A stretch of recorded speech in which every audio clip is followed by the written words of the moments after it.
really how to center the job seeker and employee client in employment services.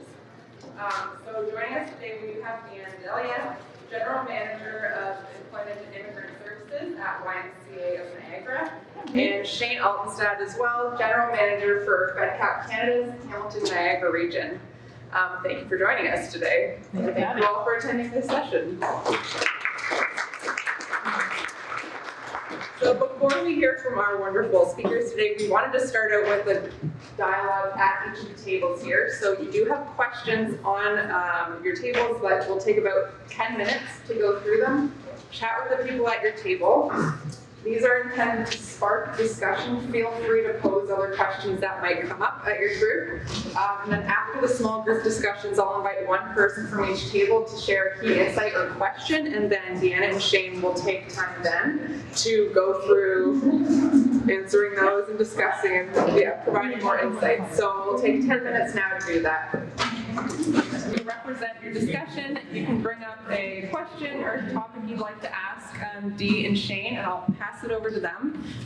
Each table can take like 1 minute to go through your question max, because we got to get through everyone. And I'll pass it over to these two. No, but we Any volunteers to go first? We missed that first. That's okay, we missed that first. All right, well, we're done. Thank you for coming. And we hope you had a great session.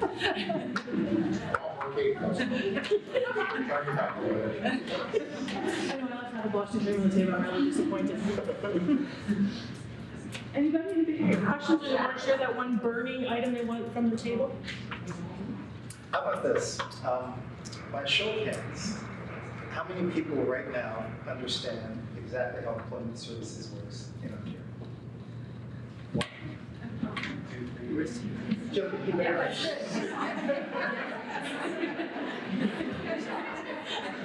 So we're talking about probably years. 10, maybe 15% of the folks here understand how employment services works. And the question of how would you like it to work is essentially independent from how it actually works. So in your ideal world, some of you have children. If your children are out of work and they're looking for a job, how would you want them to be served? What would you want that system to look like? So that's essentially the question. But I think we should probably start by letting 90% of the folks in the room know exactly how it works in Ontario. Yeah. Well, I'll try to do this in 3 minutes or less. So there's the Ministry of Labor, Immigration, Training, and Skills Development. And they oversee employment services and the funding of service providers. A service provider is an organization that you go to help you find a job. So, for example, Deanna works for a service provider, the YMCA. Deanna works for a service provider, John Howard Society. So we have a number of different service providers in our catchment area. Our catchment area is Niagara, Hamilton, Brantford, Halton County, and most recently Halton Region. In that catchment area, we have 36 different service providers. The ministry used to fund service providers directly, but about 3.5 years ago, they introduced the service system manager model. And they brought in an organization like FedCap, who I work for, to essentially oversee employment services, because they wanted to do a number of things, increase accountability, and they essentially overhauled all of employment services and how it works. But they downloaded the responsibility onto the SSMs, and there are a number of different SSMs around the province. And what they do is they bid for a catchment area, and whoever wins it is then responsible for employment services in that catchment area. There are 2 catchment areas right now that do not fall under the SSM, but SSMs are now bidding for those catchment areas. They are Toronto and Northern Ontario. And Northern Ontario is split into 2 areas, the east and the west. So the benefit of the SSM model is it gives us a lot more flexibility than the ministry. We, as an SSM, we're able to do a lot more things than the ministry could do because, and to be honest with you, I used to work for the ministry, and now I work for FedCap. And when I worked for the ministry, and we used to fund the DNs of the world directly, we essentially were market stewards. So we made sure they got their funding. We supported them in trying to hit their targets, but there wasn't a lot of flexibility in terms of how we could support them. With an SSM model, we're a lot more creative. We can do things like contests. Recently, we had a summer spritz competition where we said we want to hit a certain target by a certain date, and for those organizations who hit that target, we're going to give you something really nice. And we ended up, for those organizations who hit their targets, they all got food trucks sent to their offices so that their staff could basically have food, and we sent them links and things like that. The ministry right? So that's just an example of how it's changed. One of the other things that has happened in the SSM model is you're all, of course, familiar with social assistance. Imagine a client goes and applies for social assistance. Before employment services transformation, the social assistance office might refer their clients to a service provider, they might not. Now there is a clear expectation that they do so. In fact, we're trying to push them so that the moment a client shows up at the social assistance office, they immediately get referred to employment services. They might not be ready to find a job right away, but at least they can be introduced to what their journey is going to look like. A lot of social assistance clients, for example, need life stabilization first, maybe they need housing, whatever the case may be. But the fact is, we still want to introduce them to employment services right away, because when they are ready to start looking for work, they know that we are part of their path in terms of supporting them to that. Employment insurance. Before, people would apply for employment insurance when they lost a job, and that would be the end of it. Now, we immediately get a referral to say, Shane has applied for employment insurance, and we want you guys to know about it because he obviously needs a job. So start working with Shane. So those are just a couple of examples of how they've tried to integrate social assistance, employment insurance into the new model. You want to add anything to that, Deanna? I'm going to blow your minds. So you know that what Shane just talked about in terms of employment system transformation is about, we can imagine on a scale of, imagine the size of an elephant, okay? That's one leg, okay? One leg of our system. It's a big leg, mind you, okay? It's my funding leg, so he does a great job, right? But it's one leg. The entire system, which is why it creates so much confusion, I think, for the job seeker, the employer, the trainer, the educator, the social assistance support person, whether it's housing, mental health, all of those pieces becomes very, very confusing, because right now if you actually typed in looking for a job in Niagara, funding to look for a job in Niagara, employer looking to hire in Niagara, you're going to find pillar after pillar after pillar after pillar of funding models that are going to make no sense to you because they all fall on top of each other. Some are for specific demographic groups, some are for those that are furthest from the labor market, some are for international trained professionals. It goes on and on and on. And so the crux of today's discussion really was, and I'm glad you started at your tables, was to really open up the discussion, because we're not solving this in 30 minutes, just not gonna. But at the end of the day, if we don't start talking about this from a collective lens, we are going to continue to fund job seekers and employers on an individual basis, and we're never going to solve the problem.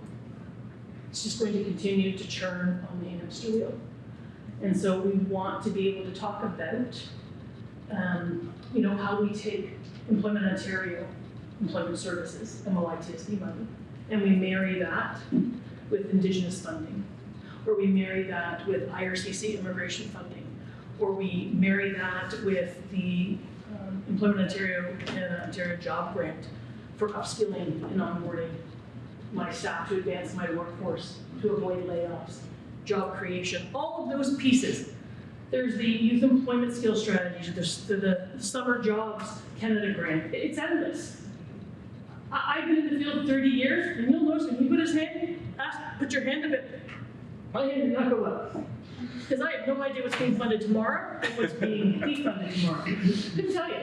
I just know every time a client walks into our center, our staff, I have a responsibility to ensure, whether it's the job seeker or the employer, I have a responsibility to make Niagara better. That is systems change. So when that job seeker is in front of me, I want to make sure every single pot of money they have access to, I'm telling them about it. They have to have access to it all. In an employer, I'm going to tell them about all the dollars that are out there to help them upskill, hire, retain, whatever the buzzword for the day happens to be tied to the funding pot of money. I need the employer to know there are all these things that are out there to help you. We are not an HR agency. If you're in employment services, we are not an HR agency. We're not allowed to be human resources. We get told that by the government all the time. The reality is Niagara, especially Niagara, small to medium-sized enterprises don't have HR departments. And so while I may not be your HR agency on paper, if you asked me to help you do some things, along with Workforce Collective, Deanna and Jason and everybody else who's doing amazing work here, we're going to find a way to help you succeed as an employer, because that means my job seeker is contributing, which means my community is winning. Internationally trained individuals, we heard that talked about today. 5 ways to Sunday, I can tell you how to hire an internationally trained individual. Are we creating a labor pool where potentially they're being taken advantage? Yes, if you don't see that, I need you to open your eyes, because it's happening. It is not an easy hire. We do not hire for the lowest hanging fruit, or those that are most desperate. You hire because they are qualified. You hire because you're paying an equitable wage. You hire because it's what you need to fill your vacancy. And so these, to me, in all my years of being here, FedCap coming in terms of service system manager, and you'll see that happening across the province. I do think there is a level of accountability that's been placed that maybe has not been before, but that you're just, again, you're talking about the leg of the elephant, you're not talking about the whole elephant. And so we have to start having those conversations about how we bring everybody together. And so that's why we reverse engineered the session, because we wanted you to have that conversation first, because the reality is if we were to actually go around the room, everybody would have a different opinion of what employment services are. Some people still think we're manpower, right? So they'll still say, well, you're in the manpower office. And so that's why we wanted to throw that conversation out to you guys. So we do want to turn the tables, the conversation back to you guys, because you want to be at least a little interactive, because the goal is we want to be able to bring folks that want to have this discussion deeper, longer, long game. We need you all in the room. We're doing the Workforce Coalition launch this afternoon. That's just a group of people who are coming together, but it's this room and everybody who was in the other room and everybody who didn't get here today because it was a sold out show, yay. Everyone has to matter. Everybody has to have a part of it, has to be part of the conversation in order for us to move our community forward. Housing, social assistance, employment, funders, everybody. That's. We talked to Rachel about this session. Said, what do you want the objective to be? And Rachel said, by the time the session is over, if everybody has a solid base understanding of employment services, then it's a successful session. How many people here know that employment services now is a performance-based funding model? Okay. I know, but I just don't know what it means. Oh, right. So. Do you have a job opening? And if you do, I want to give you somebody, because that's what it means. It means I'm going to get 10 cents. Before employment services transformation, our service providers would get money from the ministry. They would have targets to hit. But to be frank with you, if they didn't hit their targets, there was no consequence. They would still get their funding every year, just year after year. So then they said, well, let's bring in this new model, and we're going to turn it into a performance-based funding model. And one of the things that they included now is something called a common assessment. So now when a client goes to employment services, one of the first things that happens is they are asked a series of 74 questions. And then as a result of answering those 74 questions, that client is essentially either streamed as an A client, a B client, or stream C. Because the ministry has said, we don't just want you guys to help people find work. We want you to help certain segments. And in fact, the stream C clients are classified as people who are furthest away from the labor market. A stream A client is somebody who is considered to be closest to the labor market, and of course the B is in the middle. So basically, if Deanna has a target to hit of 100 clients, well, the expectation would be that maybe 70% of them are C stream, right? We want to help the people with most barriers, the ones who are furthest away from the labor market, and then B stream and then A stream. But the funding model is based on the number of C stream clients that the service providers have, as opposed to B or A. The other thing that is happening now is once a client finds a job, we are focused not just on helping them find a job, but the retention piece. Whereas before, come on in, we'll help you find a job, you got the job, okay, see you later. Now, come on in, we'll help you find a job, and now we're going to stay in touch with you for the next 12 months because we want to make sure you keep that job. And what we do is we follow up with them at the 1-month mark, the 3-month mark, the 6-month mark, and the 12-month mark. And we ask them to prove that they're still working. And we ask them to do that by submitting a pay stub to prove that they're still working. And every time a service provider proves that a client is still working, they get a piece of extra money. And that's called performance-based funding. So they get additional funding for addressing the retention piece, and they get funding for helping people find jobs. So these are significant differences between the way the system worked before employment services transformation and the way it looks now. What about the quality of the job though? That doesn't matter, with the exception of 20 hours. So as long as it is a minimum of 20 hours per week, then we're good to go. But whether you're working at... Ron is asking, Oh, sorry. are we looking for jobs that match the job seekers? Yeah. Yes. 100%. Yeah. And of course, yeah, of course you get retention only if you do that. That's where Depending on the individual, right? So at the end of the day, and again, I want to be very clear, employment system transformation and systems transformation, this is one leg of the money that comes in that is measured in this fashion. There's still a whole other part of the system that isn't measured in that way. So Employment Ontario, Employment Services, the transformation piece came into question when it was decided that providers, the system that was being funded, was not producing an outcome that the Auditor General thought was appropriate. Anybody who gets ministry money, please tell me if you've been ripped over the cold by the Auditor General. And if you don't put your hand up, I call you a liar, and it's on top. Okay? Because we all have. The Auditor General reads into data without fully understanding the background of it. Okay?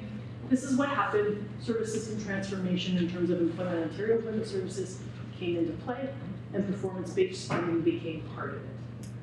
One of the things that is very unique is how each SSM chooses to fund their providers.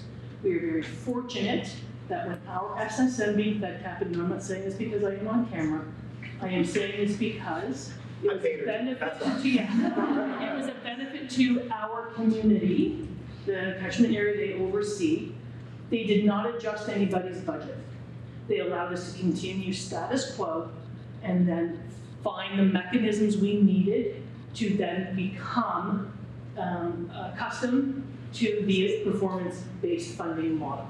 Okay? It didn't happen across the province, but it certainly happened with FedCap Canada, and we were very grateful for that because it meant we didn't have to restructure a staffing complement, which is very important when you're already going through system transformation. So, but from that experience, it really does lean into, if I have to work to employ that person at the 3, 6, 9, and 12, okay, I have to be working with my counterparts. I have to work, if I have an Indigenous youth, it's imperative that I am working with Jason and his team because they're going to help me support that youth to the best of my ability, and their agency's ability. It's not just because of performance-based funds. At the end of the day, it's not because I want the extra $10. It's what we're going to do with those $10 because I've worked with Jason, right? So how do I want to use that money? Because I've worked with Deanna at JobGym, how do I want to use that money? Because I want to work with Lori Beach at Bethlehem Housing. What are we going to do with those dollars? Because we've all worked together, we've maximized the system to bring more money into Niagara. What are we going to do with those dollars? How do we reinvest that money because we worked collaboratively to make as much as we can to put back into Niagara. That's, literally, this is why we exist in this field. At least that's for me. Although the ministry has some things that we cannot change, they essentially have given a lot of autonomy to the SSMs, and each SSM can take their own approach based on their philosophical beliefs towards employment services. For example, FedCap, we like our service providers to ask their job seekers, what are your top 3 ideal jobs, right? And we would like our service providers to work with that job seeker until they achieve one of their top 3 jobs. Sometimes, do they have to take a job right away just because they gotta pay the bills? Absolutely. But the goal is still to continue working with that client to one of their top 3 jobs for sustainability and for their career. We would like job seekers in our catchment area to have a relationship with our service providers that is a lifetime relationship, almost like your financial advisor, right? You don't talk to them every day, but when you need them, you give them a call, right? We can help a job seeker find a job today. And it's a job that lasts for 10 years. And then they decide they want to change jobs. We would like our service providers to have a relationship with that client to the point that when they want to change the job, they don't go on Indeed, they don't do their resume by themselves. They call their employment counselor at their service provider and they say, hey, Deanna, I'd like to find a new job now. And then we start working with that client again. So that's the kind of relationship that we would like to have with our job seekers. But every SSM is different.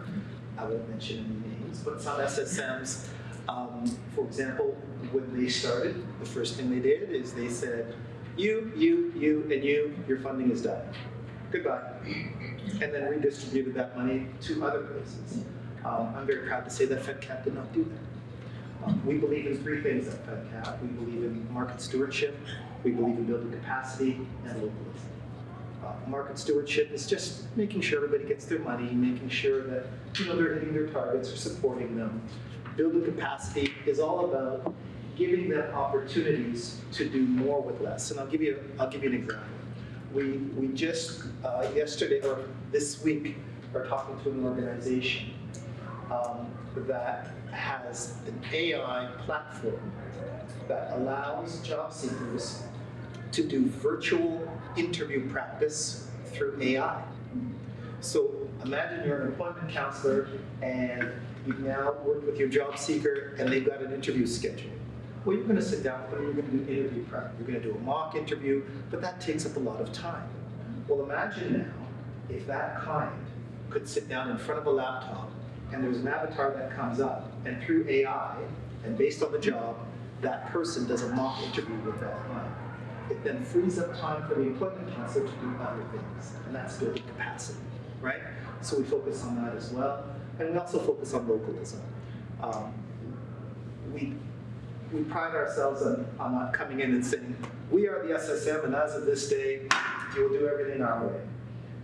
We try to be respectful of the fact that in our catchment area, there is so much experience and expertise.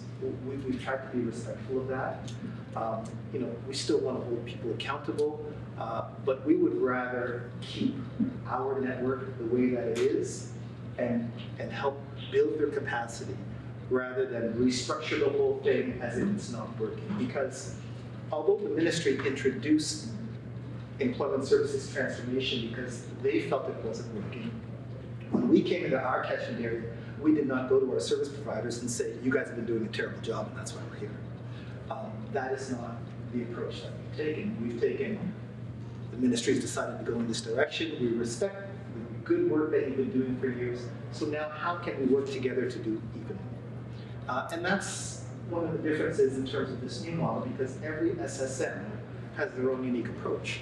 There's another SSM, for example, that went into a system and saw that an employment counselor in their area was not doing a very good job. They called the manager and said, you've got to fire that person. So it's a different approach from SSM to SSM. The ministry doesn't get involved in that, but it does allow for more flexibility and more accountability. Sorry, I had a question over here and a question Two there. here and one here. I believe One at the back. Yes, 2 here, 1 here, 1 here. Okay. I was just wondering how long this model has been in effect, like how long have you been operating? So when it first started, they decided to use 3 guinea pigs. They were called prototype areas: Niagara, Peel region, and the coordinates. So FedCap won for Niagara region, and then there were 2 other SSMs that won for the other 2 regions. And that we're coming up now to our 4th year. But since then, every year they roll out more catchment areas up until right now, where the last 2 areas, Toronto and Northern Ontario, are probably going to be decided by Christmas this year. Truth be told, COVID was probably the only thing that we were blessing. Like, it allowed us to be slow. Let's be real, the world shut down a little bit. We transformation, the community didn't feel the impact nearly as much as they might have had it not been for COVID. So because it's performance-based funding, then has any agency or organization their funding been affected because the performance hasn't been? 100%. Yes, across the province. In fact, there's an SSM right now that just announced, it's not FedCap of course, but there's an SSM right now that just announced to their service providers, they're moving to a 100% performance-based model. So we give our service providers base operational funding, and then they get their performance-based funding. This particular SSM said, from now on, it's just 100% performance-based. So it's just an example of the different ways that SSMs might approach employment services transformation. We had a couple questions, but I want to address this really quick here. Okay, so one thing to add, I get to add to this, very quickly. Money comes in if you're government funded, you know it. You fight to get money to Niagara or to your organization to support your community. If that money goes away, for whatever reason, government shift, whatever, does it come back? Never. Right, okay? This is dangerous. Right. Okay, and I say this to the funder, this is dangerous. So that community has now gone performance-based 100%. Okay, their community, literally, without even being told, just lost a ton of money. And it's only coming back one at a time. One buck at a time, you can get that money back. Okay, this is why, right now, more than ever, system transformation matters. Collaboration matters.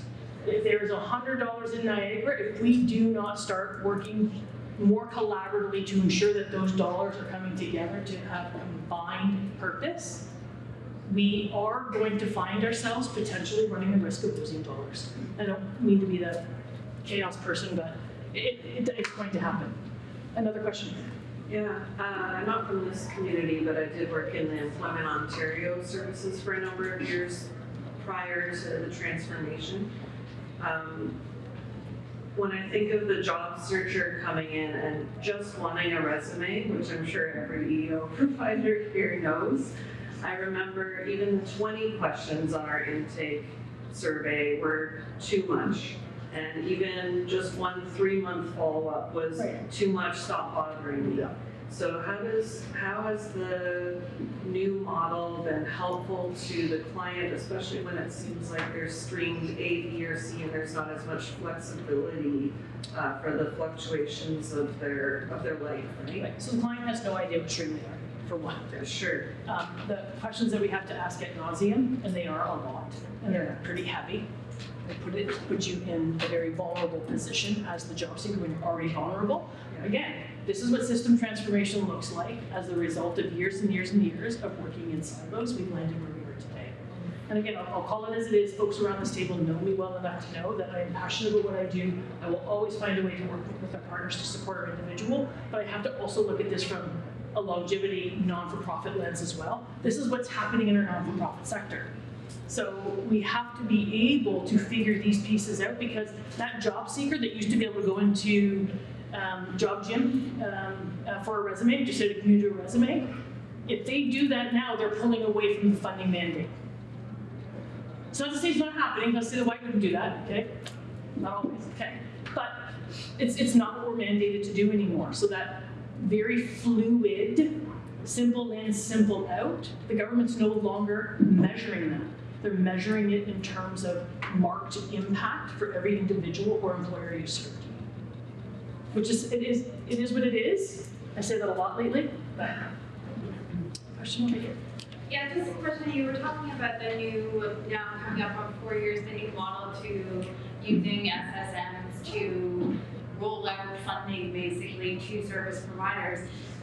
Is the ministry evaluating the different SSMs and outcomes? Like, what's the end game here? Is this an evaluation period of 10 years and then they're going to make changes? Or is this just if you live in an area where it's performance-based, you're screwed? Or how does that work? I have a meeting once a month with the ministry, and it's a performance review. And I get on a virtual call. There's a bunch of people there from the ministry. I usually have one colleague with me, and they do an evaluation of basically our database, and they bombard me with a bunch of questions that I have to answer. So I wouldn't say that they're evaluating us, but they're constantly reviewing us, if that makes any sense. They want to make sure that if they have any questions at all, it's kind of like an auditor. An auditor doesn't expect you to have zero deficiencies. They expect that if you have a deficiency, you have a logical explanation for it. So when the ministry asks us questions, as long as we have a reasonable explanation, well, then it's acceptable. Okay. Does that answer your question? Not really. But Oh, okay, that's okay. later. Well, do you want to try to answer that better than me then? Because Yeah, in true Deanna fashion, I hope so, because they're measuring me. So yeah, I would hope that if the government's measuring, the government's measuring. So I would have to wager a guess that they don't go through this entire system transformation. Is it going to change? Go back? Absolutely not. The train has left. so. But the SSM have a contract Of for like course. 10 years. No, oh, sorry. No, not every year. As a you do, the service provider, but as an SSM, as a prototype area, we had a 4-year contract, which is coming up March 31st, 2024. At the end of that contract, then we can get another sort of 3-year contract. So, unless we're really, really screwing up badly, they're probably just going to extend the contract. And again, I only have 2 minutes. We're saying 4 years. We are coming out of COVID like everybody else is. We are in our official 1 full first year of non-COVID time. Right? Schools did not go back until a year ago, September. That was the first time they went back full time. And so that system is still, they're going to have to measure what it looks like in a non-COVID era. But I want to give you a very quick example. Everybody here understands what they go to Service Ontario for, yes? Right? Well, in our catchment area, we have 36 different service providers. That's 36 different brands. How many brands does Service Ontario have? 1, Service Ontario. Employment Ontario has an unlimited number of brands. So from my perspective, in terms of the public, our 2 biggest challenges are awareness and understanding. If Joe Public is walking down the street, does he or she know that I'm going to get the exact same type of service at the Y as I am at JobGym, as I am at BPI, as I am at Employment Solutions or Employment Help Center? All of those organizations fall under the Employment Ontario umbrella. But that's not necessarily clear to the public, right? So we want to make sure that you guys have a clear understanding that all of those different brands essentially are funded to provide the same service. They just have their own brand. And the Y, for example, they don't just do employment services. They're not just a rec center where you can take your kids swimming. They also do immigration, and they have so many spokes in their wheel. Employment services is just one of them. And we fund that piece, but they get funding from all kinds of other areas. So yes, and Do you provide marketing funds to each of these 36 organizations Yes, so they can market their brand? yes, part of their operational funding includes them being able to market. But I'm very pleased to say that my colleague Narissa is here, who is our PR communications coordinator and responsible for marketing for FedCap. So we do a lot of marketing initiatives for our network as well, in addition to their own local initiatives. Because I'm from Waterloo Region, Yes. so we're going through transformation. And working with them in Employment Ontario in the last 15, 16 years, that's one of the things is employers really don't know what Employment Ontario is. They don't know sometimes what the Y and other organizations do in the space, and they have never had the marketing capabilities to be able to market their brand and let employers know that they're a part of this whole And you make such a great point, because we have two main stakeholders, job seekers and employers. Right. So our service providers are constantly building relationships with employers. The SSM is constantly building relationships with employers and partnerships. But of course, it's all for one purpose, and that's to help job seekers find jobs. Right. So we do a lot of marketing, and I can tell you, Marissa does a great job of this. I think we had a question over there. Yes. Please forgive me, I'm about to be a disturber. I'm sorry? I'm about to be a disturber. That's okay. Disturb away. A couple of pieces. I think one, we would be remiss not to say that the transformation has been quite rocky. Folks on the ground, whoever is here, knows how rocky it's been, and that what's been presented is a very linear model that communities don't fit into, and I think everybody sort of knows that, right? Yeah. Jobs there might be really good about women's employment, and that's why they exist, and that's what their brand is, right? So I think there's that nuance. That's not captured. The second thing is sensing a lot of fear. It's been like, well, we have to get money in. It's fear-based a little bit, and where's the excitement, right? Niagara is such a great community. There's so much going on, so much potential. There was so much energy in the morning session. So how do you sort of leverage that and use community to do that? And I mean, the SSM model there's been, again, I know everybody probably knows there's lots of nuances to that. And we're an economic development council space, right? So FedCap is part of FedCap North, which is not a local organization. It's a international conglomerate. So money's not staying here either, right? So I think it's important to have that on the table and to think about, yes, funding is important, and that model comes from a very space to make sure money is being used well, but where's the excitement and where's the supporting community where they're at versus trying to fit That's a constant work in progress, but I'll just give you a little example. And I wish we could turn off the camera for this bit, but when the SSM model was rolled out, I was responsible for, in Niagara region, employment services, community development, and apprenticeship. Niagara was chosen as one of the 3 prototype areas, so employment services no longer fell under my umbrella. But I was now responsible for overseeing the contract with FedCap. When they rolled out the SSM model in Australia, they took 7 years. When we did it in Ontario, we did it in 7 months. So your comment about it being rocky, it's because they moved it so fast, right? and there was also slowed down. It was, forgive me for saying this, but we literally were making it up as we went along. That is the truth. Now, with that said, it's a constant work in progress, and we're trying to do the best we can, but it's a political environment, right? We're talking about ministries, we're talking about politicians, and when politicians change, everything changes. And if they want something, all we can do is respond. It might be frustrating, it might be rocky, but at the end of the day, it's a political environment, and we just try to respond to it as best we can. Awesome. Thank you so much, and thank you everyone for your questions and engagement today. We are out of time.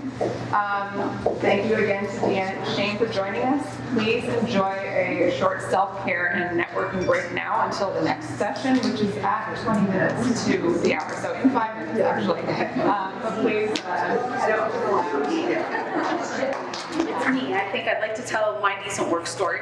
Commits me to this cause. Goes back nearly 20 years to my own experience in the workforce.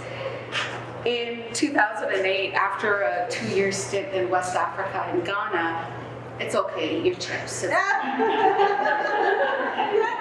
on, we all need a snack at this time. Thanks for that. After a 2-year stint in West Africa and Ghana for me, and that's a whole other talk, what landed me there, I returned to London, Ontario in search for work. That's where I had lived for some time before leaving. And I landed a temporary contract position with the federal public service in an entry-level position. And I thought, okay, for now, good enough. I've been out of the country for 2 years. Let's see where this leads to. And within a few weeks, I really struggled with my observations and noticing how my colleagues were really disturbed and like struggling in the workplace. And this wasn't a depiction of all federal public service workplaces. It was unique to this particular place and perhaps some characteristics that may have had other remnants across other workplaces in the federal public service. It wasn't anything unique. What I found was that there were people that were struggling coming into work due to really poor working conditions of management within that particular office. And what that looked like was people crying in the bathroom, predominantly middle-aged women who had been in the federal public service for 15, 20 years, were left to be really distressed and disturbed in the workplace. And I thought, this is confusing because this is an organized workplace. We have a working union, at least we should.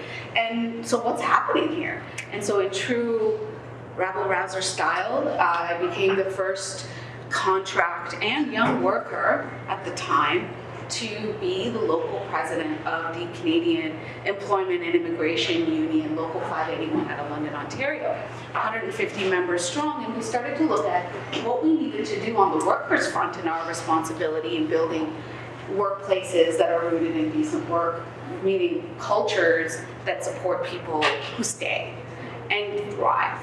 And so that's when my journey in worker advocacy began, and the rest is what we call history. Fast forward over a decade and a half later, the narrative around worker advocacy has somewhat shifted, but has not really changed. A lot of the concerns that we had then still persist. And so why is that? And this is why I'm now digging my heels into demystifying what decent work is, where it stemmed from, and what it all means, and how we can all really benefit from following certain principles, because there is truly a business case behind why decent work is the way to go, and why it's a part of an entire global call to action. So, hold on to your chairs. For some of you, this is uncharted territory. For some of you, it's something you don't particularly believe in and nor believe that should be upheld. And so I'm here to change your mind and heart, and hopefully I can. What does decent work mean, and why should we even care? And so I won't, my colleague Erin here that will follow me in a few moments will have far more engaging slides. This is straight to the point. Take your photos. You have your you know, what you need here. Most of it is what I'm going to be talking about. So sorry for the lack of frill here. But getting right to the point, during the United Nations General Assembly in September of 2015, decent work and the pillars of decent work agenda became integral elements of the 2030 Agenda for Sustainable Development, commonly referred to as the UN SDGs. How many of you have heard of the UN SDGs? So about ish, a little over half of you here. So this is great. And for those of you who don't know, it's all good. We'll get through that. The UN SDGs provide a shared blueprint to peace and prosperity for people and the planet now and into the future. And there's a reason why the United Nations said, hey, constituents, all of the UN countries who are here with us, let's work towards this collective goal of sustainable people and planet-centered practices. At its heart, the 17 goals are there, which, as I mentioned, are urgent call to actions call to action by all countries, developed and developing, so non-discriminatory what your GDP is in your nation. This is a global partnership. So this is a pretty big deal, folks. We're not talking about, this is not coming from trade unionists in local Canada. This is a United Nations agenda for sustainable development. So we have to really take this on in a different lens when we're looking at how to apply it locally. What it recognizes is ending poverty and other deprivations, and how it must go hand in hand with strategies that improve health and education, reduce inequality, and spur economic growth, all the while tackling also one of the biggest things that we are grappling with right now in this time, which is climate change. Decent work, goal 8. on the 2030 agenda calls for the promotion of inclusive and sustainable economic growth, full and productive employment, and decent work, and will be a key area of engagement with the ILO, the International Labour Organization, and its constituents. Furthermore, aspects of decent work are widely embedded in all the other UN SDG goals. So there's a lot of crossover with one another as we learn more and navigate what the SDGs are all about. So decent work kind of brings it all together because it addresses so many other issues that the goals, other 16 goals address. And what it actually means is that opportunities for everyone, decent work means opportunities for everyone to get work that is productive, delivers a fair income, there's some security in the workplace, there's social protection for families and workers, and better prospects for personal development and social integration. So there is this business element, this social element, as well as a personal economic one for the worker in the situation. This equation means sort of a mutual benefit situation. Sustained and inclusive economic growth can drive progress in any sector or industry, create decent jobs for all, and improve living standards. And quite frankly, decent work is at the core of thriving businesses who attract and retain talent optimally, but it's also at the root of healthy and thriving communities. It's really important to suppress that because we see how our communities are suffering right now with the affordability crisis. There are lack of opportunities for some, though there is a skills gap and this idea that employers are able to find the right talent locally and here with what we have. So there's a lot at play, and I think it's really important to understand that thriving communities mean that people can go into the economy, exchange in a meaningful and dignified way to buy, and in exchange for their labor, they can earn a decent living and participate in the economy in a meaningful way. There are four, I told you the fun person is actually my colleague here. I'm going to go through the 4 pillars really quickly with you. There are 4 pillars here that we need to look at, and they're really important. It's not all about compensation, because some people are like, oh, we can't afford to pay decent work. That means union wages. Oh, God forbid, that means union wages. Or living wage at the least. And it's not just that. So let's talk about those 4 pillars. Because compensation is, in fact, a big part of it. Without economic justice, there isn't going to be thriving communities. Like, without economic prosperity for individuals, people are going to leave workplaces. It's going to be an ever-revolving door. There will be people negotiating better wages elsewhere. We will continue to lose talent collectively. So, 4 pillars. Employment opportunity. Of course, you want to open up your doors and be a fair employer and create pathways for people to enter your workforce and develop in your workforce and grow. And this reminds us that the heart of decent work is simple, yet is the essential idea that everyone who seeks employment should have the opportunity to find it. The next pillar is fair and equitable treatment, and that's rooted in your culture. Do you want someone in your workforce to be in the bathroom crying? What would be the conditions that would create that? And I giggle as I say this, but I was a 20-something-year-old worker scratching my head saying, here are people that I can be modeling after, but yet they're devastated in the workplace. So am I going to grow? I can't learn from my peer who is not enjoying life right now at work because of certain things that could be controlled by improving workplace culture and fair treatment. And so it's not really about creating, we're hearing more and more, keep your pizza parties, pay me and help me thrive in your workplace. We have to find a balance between where do we do employee engagement through those types of initiatives that bring people together for lunch, and when do we recognize working people for what they're doing, exchanging their labor for wages and a fair condition because they spend a lot of time in that place, whether now they're remote or physically in the workplace. And I know I'm going over time. I won't take up more than this. I just want to go through the social protection. I know I set you up to enter, but I have 2 more points around the pillars that I think is really important for us to focus on, and that's social protection. And what that means is the need for a safety net that ensures economic security for all workers. And this pillar reminds us that everyone from the shop floor to the executive suite should have access to essential benefits like healthcare. And this is where you gotta put your money where your mouth is. But it's not all attached to time off. Well, it could be time off. It's a lot less of a blow to the pocket than it is to have a, stellar and optimal health benefits plan. That's not within the budget.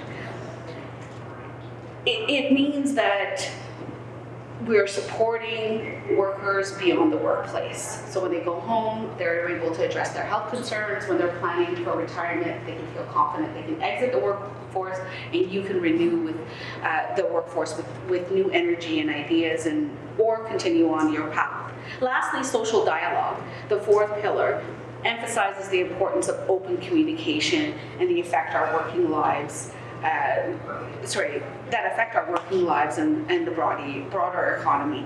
Decent work calls for productive dialogue, negotiation, and compromise, all aimed at a mutual benefit situation. So here's what I say this. There's a case for this.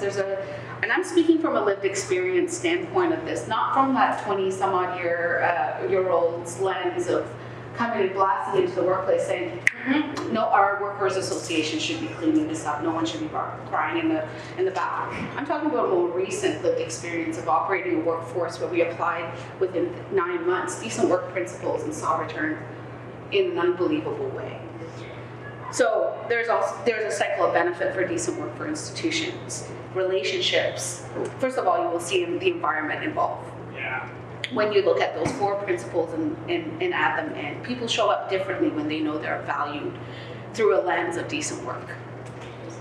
Relationships transform with a commitment and investment in decent work as well. When your colleagues are living in dignity and in full economic participation, their quality of life improves. That leads to job satisfaction and greater output. And then finally, I should say, you will see enhanced overall organizational performance. So, you're looking at moving from a very sort of top-down, this is how we are in the workplace, to seeing an organic evolution of a workplace that is horizontal, and a mutual benefit scenario where you're giving it your all because you know that your employer is as well. So where to start? A lot of folks are like, I ain't got no money. What do I do with this? How do I do this? First of all, we're moments away from pay transparency being a real thing in Ontario that we need to respond to. So we've got to giddy up and get behind this right away. BC is already there, and we know that we're next in line. So co-create pay principles is, I think, the first step, which means establish a philosophy for compensation, a strategy that you can articulate with your workplace. Review your current pay structure.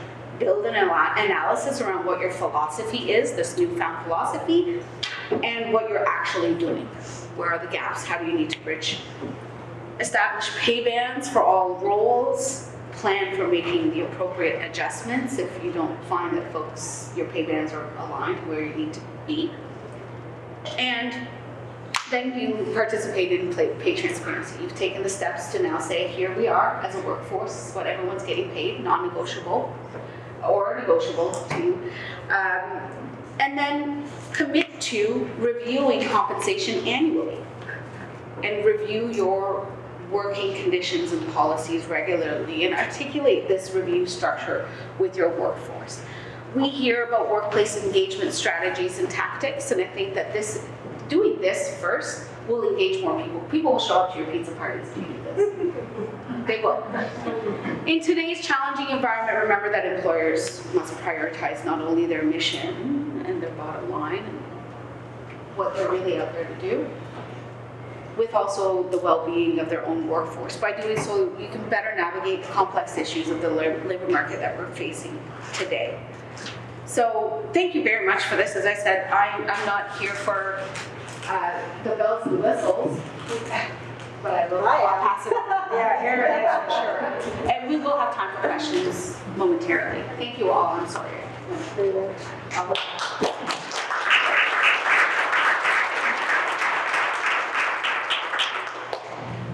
So this isn't for you guys, this is for him. I was practicing with the mic and remote in my hand. Thinking I would have a mic. So I'm Mary Ann, I'm an HR advisor for Hatch. I had great big shoes to follow after you for sure. Hopefully the pictures will make up for it. I've been an HR advisor for Hatch for 15 years. Hatch has been around for about 68. They have about 10,000 diverse employees globally and projects in about 150 countries. Hatch is passionately committed to a better world through positive change.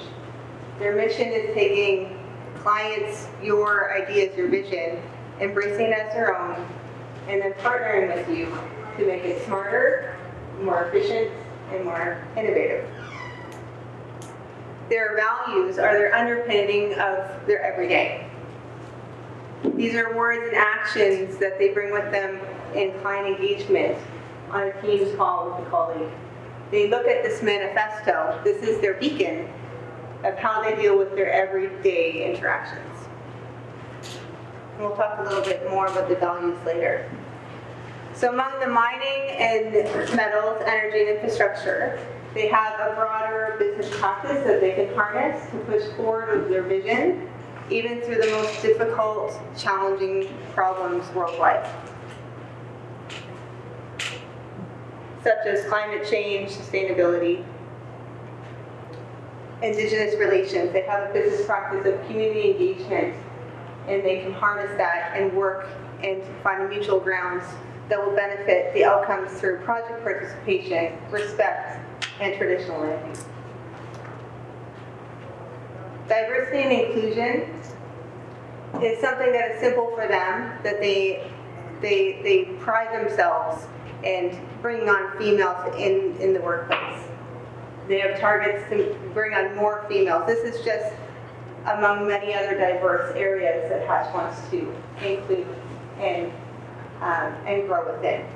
The reason being is something simple as having a diverse and fully inclusive workspace involves a vast thought process and perspective that will further engage with their clients, their business, their projects, their communities, and their world. Hatch also has, we can check a lot of boxes. We do the salary review annually. We have flexible work-life balance, I would say. We have benefits, pension plan, savings plans. We can check those boxes. But what brought us here today? Will that bring us through tomorrow?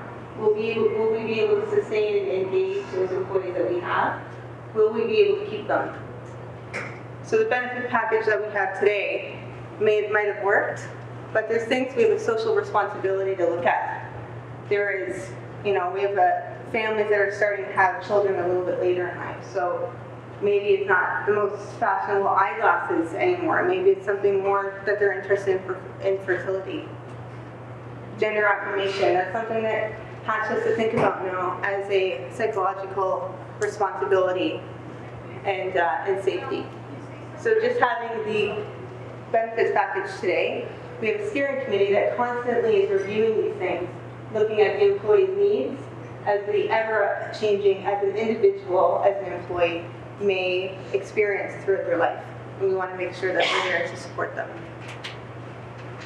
We have virtual health care. This is something for our employees that they can, instead of maybe they have difficulty finding a doctor or they don't want to wait in a waiting room for 2 hours, they can pick up their app and they can have a nurse, a doctor, a counselor within minutes with prescriptions if needed. We have an employee assistance program that's available to them for addictions, mental health, nutrition, financial advice. It's all confidential. They can use it 24 hours, 7 days a week for their use within minutes. Today we actually have a health and wellness event in Mississauga that I would love to be part of. I'm happy and honored to be here today. But they focus on mental health. It is a core value to Hatch. How can they think of projects if their employees are not doing well, if their clients aren't doing well? So they want to make sure that they are at the forefront of what the employees' needs are. Hatch also, from the very beginning of bringing someone on, a new starter, a new hire, there's anxieties there. Hatch has created a task force that before they even walk in on their first day, they can go into this portal that they can do their health and safety training, get a little head jump on the culture of what they're being immersed into, who they need to know, what's their role. And this will hopefully reduce those anxieties for the employee and even the manager. It doesn't end there. We have career development discussions on an annual basis. We have mentorship, succession planning. We want to make sure that those aging workforce, those people that are ready to take the step out the door, that we have somebody ready to put the boots on the ground. Hatch believes that 70% of career growth really starts at experience, getting them onto those very exciting projects and engaging on project work. 20% for sure is to do with mentorship, exposure, talking to colleagues. You learn from that. And of course, maybe 10% we'd say from textbooks. Hatch has a lot of learnings that they offer through the life cycle of an employee. We have a People Leaders Essential program that we've launched that gives the tools and skills for our people leader to have the quality to actually manage their people. But today I'm going to focus a little bit more on our MDL program. I thought this might benefit us a little bit for our breakout session. So MDL is our manifesto-driven leadership program. That is a manifesto, the beacon that I was talking to you before.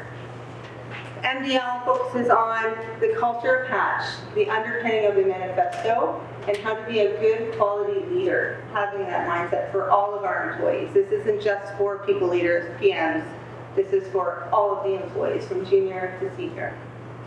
And it really talks to and speaks to the quality of your energy. How are you showing up physically, emotionally? Is the next interaction you're going to have with a client, with a spouse, a child? This training, this program sets you up for success to have a leadership mind frame.